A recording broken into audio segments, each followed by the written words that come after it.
Hello and welcome to this repair tutorial, and today we're going to look at a Cambridge and the model number is Azur. This is the 640A and it is the version 1. In terms of general specifications, power output is 65 watts into 8 ohms. This will increase to 100 watts when you connect 4 ohm speakers. Frequency response is 5 Hz to 50 kHz. Total harmonic distortion 0.005%. And then for your inputs, supporting auxiliary CD tuner, DVD, AV and tape. Individual bass, treble and balance controls. You also have a headphone socket, so it's a 1/4-inch jack socket for private listening. And you can also bypass the tone control circuits by selecting the direct mode. And the amplifier also has additional terminals on the rear where you can select the preamp output and connect that to additional power amplifiers. And then for the dimensions of the amplifier, the width is 430mm by a depth of 320, height of 100mm. And the weight is 7 kilograms. The amplifier would have been provided with a remote control from new. That gives you the ability to operate the motorized volume control as well as select the individual inputs and place the amplifier into standby mode. So when we look from the top, it seems to be an extremely busy amplifier. You can see all of the interconnecting cables, and I do appreciate if maybe this is the first time that maybe you're undertaking the repair of such an amplifier, it can seem a little bit daunting. But with regard to this particular repair, we'll just walk through step by step and give you the information with regard to what you need to do in terms of fault analysis and then rectify the issue. Here you can see that I've removed the back cover plate, and the reason for that is I need to get access to multiple circuit boards on the amplifier. I need to get access to the power input circuit board, which you'll see later. I also need to get access here to the board which is in the air. This is the speaker protection board and your main connection terminals to your speakers. And then you have the amplifier board and then also the tone control stroke input board. Now, what was the issue when this amplifier came into the workshop? Well, the issue was that there was a loud 100 Hz power hum. And it didn't matter if you selected different inputs or you selected the direct mode from the front, you had the same situation. And then what I've done here, and you can just sort of make it out just towards the front, just on the edge, you can see that my multimeter lead is connected to one of the voltage regulators. And in the background, you can see that there is a value of 2.147. And this is actually AC voltage that it's picking up. So that tells you that there is a high amount of AC ripple which is present on the regulated supplies. Now, the plus or minus 15 volts is used to power the input selection IC, but it also powers all of the operational amplifiers on the preamplifier board. And as we know with any audio electronics, really you need to minimize any electrical noise, because once it enters, it of course will be amplified up, and hence what the owner of this amplifier was experiencing. And then here, if we just sort of step along, you can see that I'll put a circle around the 3 regulators. So the one on the right hand side is the 5-volt regulator, and then that provides the power to the front board where you have the microcontroller. And as I said a moment ago, the other 2 regulators are plus 15 volts and then minus 15 volts. What happens is here in this photograph, I'll put a circle around 3 capacitors. Now, because they're close to the heat sinks of these regulators, what happens over time, the electrolyte inside the capacitor starts to dry out and then the components fail. And then here you can see again, there's no visible sign of any bulging on these capacitors. So they've not vented, but they have dried out. And if we look at the schematic, and you can see where these capacitors are located. So all of these 3 capacitors all had an issue. And what I've done here is I've just taken an extract from the service manual. And you can see where it has the connection coming in from the toroidal transformer. You then have the 4 rectification diodes as we move from left to right. And then you can see the different capacitors. So these are the smoothing capacitors where it enters the plus or minus 15 volt supply. And it would also be impacting the 5 volt supply to the microcontroller. And you can see that this additional electrolytic capacitor just on the output of one of the regulators. Now, when we look on the ESR meter, you can see the issue with the capacitor. So this is one of them connected, and you can see that the value should have been 470 microfarad. So it's down to 6.57 microfarad. But the equivalent series resistance is greater than 40 ohms. So that tells you that the internal resistance is very, very high. And then here you can see the other one. And this is indicating, again, high ESR, but now it's saying that in circuit it is leaky. So we need, of course, then to replace it. And then there's just a smaller electrolytic, this one here.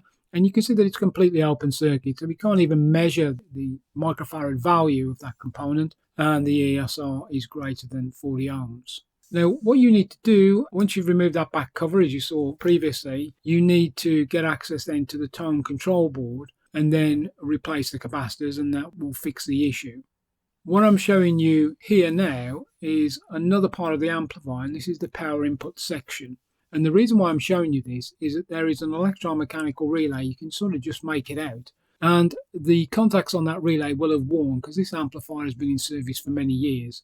The issue with the intermittent contacts, which are created because of the wear, is that sometimes you can have issues with the amplifier starting up. On this version of the amplifier, unlike the version 2, you don't have a rear on-off switch. So effectively the amplifier is always powered, and then only when you operate the standby mode from the front fascia is this relay energized, which then puts the power then to the main power side of the amplifier. And then that relay on there was replaced, and then here when we kind of look from the top we have this other issue which is common on all of these amplifiers. What I've done is I've used an arrow and I'm indicating to what looks like brown glue, and this is the challenge here. This brown glue they used during manufacture and it coated multiple components. What you cannot do is just replace the electrolytic capacitors that have failed and the relays and then hope for the best and everything will be good. As I'll keep on repeating in all of these repair tutorials, you need to put the longevity back into the amplifier. So what I had to do here was to remove each one of those electrolytic capacitors, and there are 8 of them, and use a plastic scraping tool, and you must use some form of eye protection because this stuff just is baked on and then it will flick up and maybe it could cause eye injury. The reason why I use the plastic scraping tool is to prevent damage to the circuit board. But what you also need to do is just be very observant, because as these flakes of dry brown glue, which goes conductive and also corrosive, they can sometimes flick underneath other components which are close by, i.e. by transistor legs. And because it's conductive, of course, that will give you other issues in the future. So just make sure that none of those shards of glue is making contact with anything else, and just ensure that the circuit board is cleaned out. Any components which are contaminated, particularly resistors, the best guideline there is just to replace those components. If, like with the electrolytics, if it's just on the plastic coating, then it's not physically harming the capacitor and you can just remove it by scraping it away. And then on this photograph here, this is the tone control stroke input board, and you can also sort of make out the speaker protection board. It's always good practice to check each one of the solder joints, because you'll also find on these series of amplifiers, when they cut off the component leads during manufacture, often they were cut very, very close to the circuit board, and that can cause an issue with bad joints and dry joints. So once all of the boards were then checked, then the next thing that we have to do is to do the alignment of the amplifier. And you can see that we need to connect our multimeter across the emitter resistor, and then you have a 10-turn preset which you adjust until you are reading 13 millivolts approximately. The amplifier connected probably for about 20 minutes just to stabilize, and you don't want to have any speakers connected or any inputs, and you need your treble and bass controls just at midpoint, and then your volume control then set to minimum. And then on this photograph here, what we can see is that it's slightly low. It's down to about 12.16 millivolts, but that's not a concern. And then we just make the adjustment until we're reading 13 millivolts that you can see on this photograph. And then once we've done the first channel, then you can do the next channel. So here you can see it's slightly high at 13.24 millivolts. And then again, after adjustment, we brought that back down to 13 millivolts. And then finally, as we get really towards the end of this repair tutorial, you can see the components which have been removed. So there is the single speaker protection relay, and then also the startup relay, both the same type and part number. And again, I'll put that in the description. And then the 3 electrolytic capacitors. As a matter of course, I also did an ESR check on all of the electrolytic capacitors in the amplifier, and there was no other ones which were experiencing any issues, and all of them were within tolerance and no high ESR. And then finally, we put the amplifier on to test. So it normally runs for about 3 to 4 hours. And the amplifier also received a thorough clean. Any dust internally was removed, and all the front fascia and rear was also cleaned.